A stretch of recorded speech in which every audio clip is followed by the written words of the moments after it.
கதைக்கு போகலாமா நண்பர்களே? இந்த கதையோட ஆரம்பத்தில் எல்லாரும் வந்து சீரியஸாக டிஸ்கஷன் பண்ணிகிட்டு இருப்பாங்க. எப்படி வந்து நம்ம அதுக்குள்ளே போகிறது அப்படின்னு சொல்லி போட்டு டிஸ்கஸ் பண்ணிகிட்டு இருக்கும்போது, அது வந்து ஒரு வியர்டான ஒரு இடத்து டெக்னிக். அந்த இடத்து டெக்னிக் வந்து கற்றுக்கிட்டது வந்து கல்டிவேஷனே வந்து சில கொஞ்சம் பேர் தான் வந்து கற்றுக்குவாங்க. ஏன்னா அது வந்து கல்டிவேஷன் கற்றுக்க சம்மந்தமே இல்லாதங்காட்டி எக்ஸ்ட்ரா கரிக்குலர் ஆக்டிவிட்டி மாதிரி இது வந்து கொஞ்சம் பேர் தான் கற்றுக்கிட்டு வச்சுருப்பாங்க. அப்படி கற்றுக்கிட்டு வச்சதில் வந்து அந்த ஸ்பையும் வந்து ஒருத்தன் தான்.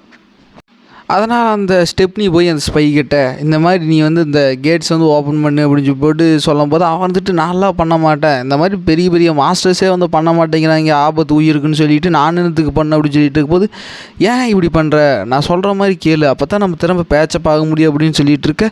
என்ன சொல்கிற, அப்போ திரும்ப நீ வந்து என்ன லவ் பண்ணுவி அப்படின்னு சொல்லி போட்டு சொல்லிட்டு இருக்க. அவர் வந்துட்டு இந்த மாதிரி நீ அதை சத்தம் போட்டு சொல்லணுன்ட்டு அவசியம் கிடையாது, இது நீ நினைக்கிற மாதிரி தான், நீ போய் ஓப்பன் பண்ணுவியா, நான் வந்து திரும்ப நம்ம ரெண்டு லவ் பண்ணலாம் அப்படின்னு சொல்லி போட்டு அவன் வந்து இப்போவும் ஏமாத்த ட்ரை பண்ணிகிட்டு இருப்பா. இவன் முதல்ல அவன் மக்கா இருந்தால் இப்போ இவன் மக்காயிட்டான். இவன் வந்துட்டு சரி பரவாயில்ல இவன் வந்து லவ் பண்ணுவான்னு சொல்லி போட்டு இப்போ இவன் வந்து இப்போ அந்த இடத்துல போய் ஓப்பன் பண்ணி வந்து இப்போ இவன் பண்ண ஆரம்பிச்சிருவான். அதாவது அந்த கேட் ஓப்பன் பண்ணுறதுக்கு வந்து இவன் அந்த இடத்து டெக்னிக் வந்து யூஸ் பண்ண ஆரம்பிச்சிருவான். அதுக்கப்புறம் ஒரு வழியே கதவையை திறந்து விட்ருவான். கதவை திறந்து விட்டுருன்னு எல்லாருமே வந்து ஷாக் ஆகிறாங்க. பரவாயில்ல இந்த நாய்க்கு இந்தளவுக்கு திறமை இருக்கா அப்படின்னு சொல்லி போட்டு அவளுமே வந்துட்டு இவனை கொஞ்சம் நல்லா யூஸ் பண்ணிக்கலாம்னு சொல்லி போட்டு அவன் நினச்சிட்டு இருக்கு. அதே சமயத்தில் அந்த கேவுக்குள்ளே அந்த சுய்யம் வந்து அங்கே சுற்றி அலைஞ்சிக்கிட்டு இருக்கும். அது வந்து அதோட க்ளோன்ஸ் வந்து நிறையா மேக் பண்ணும். ஏன்னா இதோட ஸ்பெஷாலிட்டி வந்து க்ளோன் மேக் பண்ணுறது. இந்த மாதிரி எக்கச்சக்கமான க்ளோன் வந்து மேக் பண்ணி விட்ருக்கும். ஏன்னா அது ஒரு உயிருக்கு வந்து ஆபத்தாக இருந்தாலுமே வந்து ஏதாவது ஒரு க்ளோன் உயிரோடு இருந்தாலுமே வந்து இதோட சோல் எல்லாமே வந்து அதில் ட்ரான்ஸ்ஃபர் ஆகிற மாதிரி ஒரு டெக்னிக் வந்து இது இருக்குது. ஸோ அது மாதிரி பண்ணிகிட்டு இருக்க. அதை வந்து என்னடா இடம் அப்படின்னு சொல்லாமல் இது எல்லாமே வந்து சுற்றி தெரிஞ்சுக்கிட்டு இருக்கும் எங்களுக்கு தெரியாமல். அதுக்கப்புறம் இந்த டிஸ்பிளே எல்லாமே வந்து உள்ளே போயிட்டுருப்பாங்க. உள்ளே போயிட்டு இருக்கும்போது முன்னாடியே வந்து சில ட்ரெஷர்கள் வந்து இருக்குது. அதாவது அந்தளவுக்கு ஒரு ட்ரெஷர் இல்லைனாலும் வந்து ஒரு மீடியம் ட்ரெஷர் வந்து இருக்குது. எல்லோரும் வந்து அதுக்கே வந்து அடிச்சுக்க ஆரம்பிக்கிறாங்க. ஆனால் பெரிய பெரிய செக்டில் இருக்கிறவங்களும் அவங்க டிசபிள்ஸ் எல்ட்ரஸ் எல்லாமே வந்து அவங்க பெருசான ஒரு ட்ரெஷருக்கு வந்து ஆசைப்பட்டு அவங்க இன்னும் உள்நோக்கி வந்து போயிட்டுருப்பாங்க. அப்படி போயிட்டு இருக்கும்போது அவங்க விஷயத்தை வந்து பார்க்குறாங்க. அதுதான் வந்து இந்த சாட்டை, அதாவது அதை வந்து ஒரு இம்மோர்டல் வேர்ல்டு சேர்ந்த ஒரு சாட்டை, அப்புறம் ஒரு கத்திரிக்கோல், அப்புறம் இந்த மாதிரி விஷயங்கள்லாம் வந்து இருக்குது. அதை வந்து எடுக்கிறதுக்கு வந்து ஒரு டிசபிள் வந்து போக முயற்சி பண்ணும்போது அந்த பெரிய ஆள் செக்ட் இருப்பானுங்களா அந்த எல்ட்ரஸில் வந்துட்டு அவசரப்படாத போக வேண்டாம் அப்படின்னு சொல்லிட்டு இருக்கும்போது ஒரு நாய் முந்திரி கொட்டை மாதிரி பாவம் எந்த செக்ட்டுக்குமே சம்மந்தம் இல்லாமல் ஒரு மீடியம் செக்டர் சேர்ந்தவன் போய் இது எடுக்கும்போது அது வந்து அவனை அப்படியே வந்து எரிச்சே வந்து சாம்பலாக்கிடுது. ஸோ இதில் வந்து ஒரு கேர்ஸ் வந்து போடப்பட்டிருக்குது. இதை வந்து நீக்கினா மட்டும்தான் வந்து இந்த ட்ரெஷர் நம்ம எடுக்க முடியும் அப்படின்னு சொல்லிட்டு இருக்கேன். இப்போ அந்த இடமே வந்து லிட்டில் பிட்டாக வந்து ஷேக்காக வந்து ஆரம்பிக்கும். அதுக்கெல்லாம் யார் காரணம் தெரியுமா? நம்ம சுய்யம் வந்து சும்மா போகாமல் அங்கே இருக்க எக்கச்சக்கமான ட்ரெஸ்ஸரை வந்து ஆக்டிவேட் பண்ணி விட அதில் எக்கச்சக்கமான அந்த ட்ராப்ஸ் எல்லாம் ஆக்டிவேட் ஆகி அங்கே இருக்கிற டிசிபிளில் வந்து நிறைய பேர்த்த வந்து கொன்றுது. அவங்களில் இருக்கிற மீதி பேர் வந்து தப்பிச்சா போதும் அப்படின்னு சொல்லி போட்டு உயிர் பொழைச்சி வந்து அங்கேருந்து ஓடிக்கிட்டு இருப்பாங்க. அதுக்கப்புறம் ஒரு வழியாக முக்குன்னு முக்கி சில பேர் வந்து தப்பிக்கிறாங்க. அப்படி தப்பிக்கும்போது இந்த பெரிய செக்டர்ஸ் அந்த எல்டர்ஸு அப்புறம் அந்த டிஸ்பல்ஸ் மட்டுமே தான் வந்து இப்போ வரைக்கும் அவங்க மட்டும் தப்பிச்சுக்கிற மாதிரி தான் காட்டுவாங்க. அப்படி காட்டிருக்கும்போது வந்து ஒரு பெரிய ஒரு கோஸ்ட் மாதிரி ஒரு அப்பீரியன்ஸில் வந்து ஒரு விஷயம் வந்து அவங்க எல்லாத்தையும் வந்து அட்டாக் பண்ணுது. எல்லாத்தையும் இன்ஸ்டண்ட்டில் வந்து சாகடிச்சது. அந்த எல்டர் வந்து செலஸ்டியல் இடத்துல இருந்தாலுமே வந்து அவனாலே வந்து தாக்கு பிடிக்க முடியல. அங்கே இருக்கிற எல்டர்ஸ் எல்லாம் சரியான பலத்த காயங்கள் வந்து அடைகிறாங்க. சில எல்டர்ஸ் வந்து இறந்து போகிறாங்க. அதுக்கப்புறம் இந்த கூத்து எல்லாமே வந்து இந்த குயின்செக் மாஸ்டர் வந்து நின்று பார்த்துட்டு தான் இருப்பான். நல்ல வேலை நான் வந்து மாஸ்டர் லீகிட்ட வந்து சொன்னேன், இல்லைன்னா எனக்கும் இதே தான் கதி. நான் உள்ளுக்குள்ளே போயிருந்தேன்னா நான் என்ன சாம்பலாத்தான் வெளியில் வந்துருக்கணும். நல்ல வேலை நான் வந்து மாஸ்டர் லீகிட்ட கேட்டேன்னு சொல்லி போட்டு அவன் உயிர் தப்பிச்சிட்டான்னு சொல்லி அவன் வந்து சொல்லி இதெல்லாத்துக்கு காரணம் ஹீரோ தான் சொல்லி நினச்சி அவன் சந்தோஷப்பட்டுக்கிட்டு இருப்பான். ஆனால் அதே சமயத்தில் அங்கே இருக்கிற டிசபிள்ஸ் அப்புறம் எல்டர் சில பேரில் உயிர் இழந்திருப்பாங்க. இது ஒரு பலத்தமான ஒரு இழப்பாக வந்து அங்கே இருக்கும். அதுக்கப்புறம் எல்லாருமே வந்து அங்கேருந்து போயிடுவாங்க. எல்லோரும் போனதுக்கப்புறம் தான் நம்ம எலும்பர் வந்து வருவார். எலும்பர் வந்து வந்துட்டு இருக்கும்போது அவரோட எண்ணம் என்னென்னா அவர் வந்து அங்கே இருக்கிற தங்கத்தையெல்லாம் எடுக்கணும். அவருக்கெல்லாம் வந்து தங்கம் தான் பெருசு.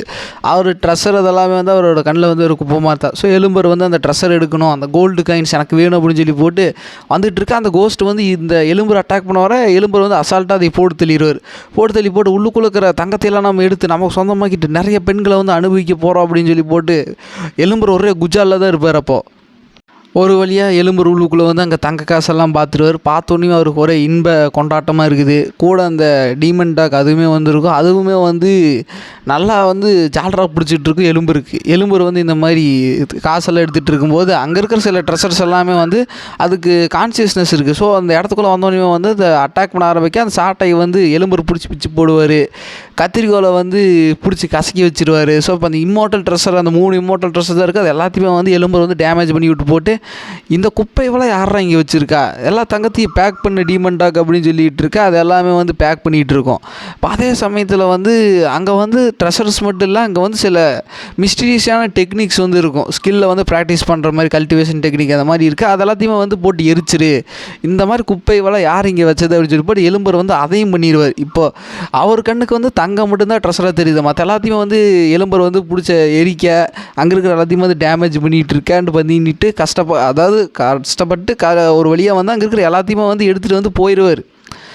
இதில் வந்து ஆக்சுவலாக அவர் கஷ்டப்படல, அவருக்கு வந்து எல்லாமே அசால்ட்டாக வந்து கிடச்சிருச்சு. ஆனால் அவருக்கு வந்து தங்கம் கிடைக்கிறது வந்து கொஞ்சம் கஷ்டமான ஒரு விஷயமா இருக்குது. ஸோ இப்போ அதை எடுத்துகிட்டு வந்து இப்போ கிளம்பிடுவார் எலும்பர். அதுக்கப்புறம் இப்போ அடுத்த நாள் வந்து வருது. ஏன்னா இப்போ எல்லா ட்ராப்ஸும் வந்து ஆக்டிவேட் ஆகி இப்போ ட்ராப்ஸ் எதுவும் மேக்ஸிமம் வந்து இல்லாத மாதிரி வந்து இப்போ ஆயிடுச்சு. இப்போ ட்ராப்ஸ் வந்து ரொம்ப கம்மியாக தான் இருக்குது. இந்த சமயத்தில் வந்து நானும் நீயும் வந்து கூட்டு முயற்சி பண்ணால் அங்கே இருக்கிற ட்ரெஸ்ஸெல்லாம் தட்டி தூக்கில என்ன சொல்கிறேன்னு சொல்லி போட்டு அந்த ஹோலி மேட் வந்து கேட்க வரேன்.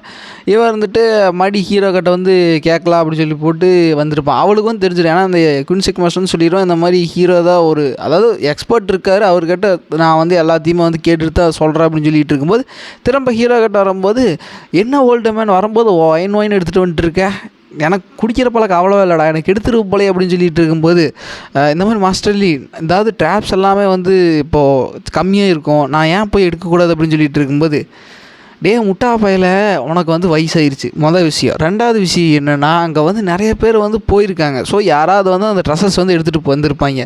மூணாவது என்னென்னா இன்னுமே வந்து அதில் ட்ராப்ஸ் பயங்கரமாக ட்ராப்ஸாக இருக்குதுடா அப்படின்னு சொல்லி போட்டு ஹீரோ வந்து அந்த குயின்செக்ட் மாஸ்டர் வந்து மார்ட்டல் வந்து போகக்கூடாது அந்த மாதிரி இடத்துக்கெல்லாம் கல்டிவேட்டர் தான் போகணும்னு சொல்லி போட்டு ஹீரோ சொல்லிகிட்டு இருக்க. இவர் வந்துட்டு சரி ஹீரோ வந்து இப்படி சொல்கிறாரு, கண்டிப்பாக வந்து ஏதோ ஒரு விஷயம் இருக்குது அப்படின்னு சொல்லி போட்டு இப்படி ஹீரோவுமே அந்த குயின்செக்ட் மாஸ்டர் ரெண்டு பேருமே வந்து இப்படி பேசிகிட்டு இருக்கிறப்போ ஒரு சமயத்தில் தான் நடுவில் வந்து நம்ம எலும்பர் வருவார். எலும்பர் வந்து நிறைய இடத்துல வந்து இந்த மாதிரி வந்திருப்பார். ஆனால் அவரோட ப்ரெசன்ஸ் வந்து ஜாஸ்தியாக இருக்குது. இந்த மாதிரி எலும்பர் வந்து பதுங்கி போயிட்டுருப்பார். என்ன விஷயம்னா ஹீரோ வந்து சரியான பணத்தாசை வந்து பிடிச்ச ஒரு ஆள் தான். ஸோ ஹீரோவோட கண்ணில் வந்து நம்ம எடுத்து வச்ச தங்க காயின் மாட்டுச்சுன்னா விடவே மாட்டான், என்னை பிடிச்சி கொண்டு போய் எங்கே கிடச்சிது, எப்படி கிடச்சிது, இது எல்லாத்தையும் கூடன்னு சொல்லி போட்டு பிடிங்கன்னு சொல்லி போட்டு எலும்பர் வந்து பதுங்கி போயிட்டுருப்பார். ஹீரோ மேலே வந்து எப்பவுமே எலும்பருக்கு வந்து பயம் இருக்கும். அதே மாதிரி ஹீரோவுக்குமே வந்து அதோட ட்ரெஷர்ஸோட வேல்யூவெல்லாம் எதுவுமே தெரியாது. ஹீரோவுக்குமே வந்து எல்லாமே வந்து குப்பை தான். ஹீரோவுக்குமே வந்து தங்கம் அதாவது பணம் தான் வந்து பெருசுன்னு நினைக்கிற ஆள் தான் ஹீரோ. அதே மாதிரி எலும்பர் வந்து பணத்தை எதுக்கு எடுக்கிறாருன்னு இதை வச்சு நம்ம பொண்ணுக்கு கூட போய் குஜால் பண்ணலாம் அப்படின்னு சொல்லி போட்டு எடுத்துகிட்டு வருவார். இப்போ ஹீரோ கிட்ட இருந்து அப்படியே பதுங்கி வந்து சக்ஸஸ்ஃபுல்லாக வந்து போயிடுவார். இப்போ இதோடைய வந்து இந்த சாப்டர் முடியுது கைஸ். நெக்ஸ்ட் பார்ட்டில் மீட் பண்ண லைக் அண்ட் சேனல் சப்ஸ்கிரைப் பண்ணுங்கள். ஆக்சுவலாக நேற்று வந்து ஒரு நாள் லீவ் ஆகி போச்சு, கவலைப்படாதீங்க. நான் வந்து இனி சனிக்கிழமை அதாவது வர சனிக்கிழமை வந்து விடாமல் தான் அப்லோடு பண்ணுறதுக்கு வந்து ட்ரை பண்ணுறேன். என்னால் முடிஞ்ச அளவுக்கு பண்ணுறேன். எனக்கு அந்தளவுக்கு வந்து டைமிங் கிடைக்க மாட்டேங்குது. ஸோ கொஞ்சம் அட்ஜஸ்ட் பண்ணிக்கிங்க. அதுக்கப்புறம் இனி வரப்போகிற சாப்டர்ஸ் எல்லாமே வந்து கொஞ்சம் இன்ட்ரெஸ்டிங்காக இருக்கும். ஏன்னா ஃபஸ்ட்டு வந்து துடுப்பை வந்து அந்த ஸ்பை யூஸ் பண்ணிகிட்டு இருந்தான். இப்போ அந்த துடுப்பு வந்து ஸ்பையை யூஸ் பண்ணிக்கிட்டு இருக்கிறான். இப்போது என்ன மாதிரி ஒரு விஷயங்கள் வந்து நடக்க போகுது அப்படின்னு சொல்லி போட்டு வெயிட் பண்ணி பாருங்க guys. Okay guys, next part video like and subscribe பண்ணுங்கள், மறக்காம கமெண்ட் பண்ணுங்கள். Okay guys, bye guys.